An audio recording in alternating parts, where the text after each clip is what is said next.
Good morning students, I am Paridhi. Today I am going to explain our first poem, The Road Not Taken. It means जो रास्ता नहीं चुना, which is written by Robert Frost. This poem has 4 stanza. Today I explain only 2 stanza. First stanza, 2 roads diverged in a yellow wood, and sorry I could not travel both, and be one traveler long I stood, and looked down as far as I could, to where it bent in the undergrowth. In the line presented, poet Robert Frost described one of his journey in which he passes through the middle of a dense forest. In lines में जो poet है Robert frost वो describe करते हैं अपनी journey को, जिसमें वे किसी घने जंगल के मध्य से होकर गुजरते हैं. The leaves of most trees in the forest have become yellow, due to which the forest appears yellow. जंगल में ज्यादातर पेड़ों के पत्ते पीले पड़ चुके थे, जिसकी वजह से जंगल पीले रंग का दिखाई दे रहा था. The poet moves forward in this dense forest, and there comes a time when the path is divided into 2 parts.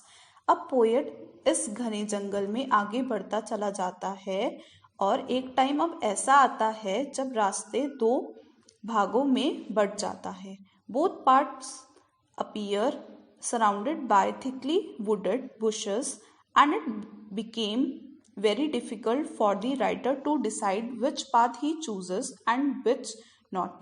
दोनों ही रास्ते घने जंगली झाड़ियों से घिरा हुआ दिखाई देते हैं और यह अब पोएट को डिसाइड करना बहुत मुश्किल हो जाता है कि वो कौन सा रास्ता चूज करे, कौन सा नहीं.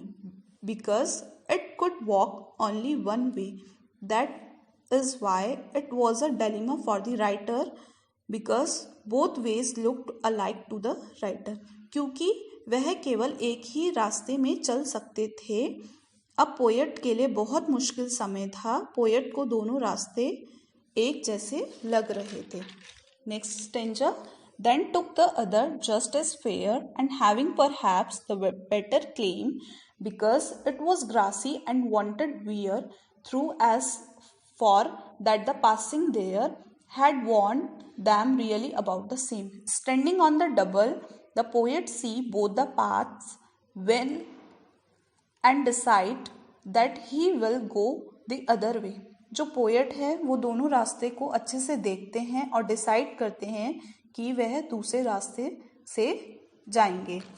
And that way seemed to be right for the poet for himself, because in that part there were still long and lush green posts, that is, that path had not yet passed.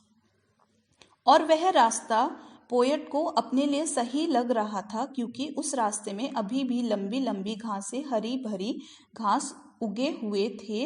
इस कारण उस रास्ते में अब तक कोई गुजरा नहीं था. While the second path was completely barren, that means the first passenger had passed through that route. जबकि दूसरा रास्ता पूरा बंजर दिखाई पड़ रहा था, क्योंकि उस रास्ते से पहले ही यात्री गुजर चुके थे. And when the passenger had passed through this path, their feet had lost their losses, and due to this the path seemed barren. और जब इस रास्ते से गुजर रहे थे तो उनके पैरों से घास दब चुकी थी और इसी वजह से वह रास्ता बंजर दिखाई पड़ रहा था. That is why the poet found another way to be a better option for himself, as no traveler had passed through that route yet. इसलिए पोएट ने दूसरे रास्ते पे जाना बेहतर अपने लिए समझा, क्योंकि अब तक उस रास्ते से कोई भी यात्री नहीं गुजरा था. Thank you.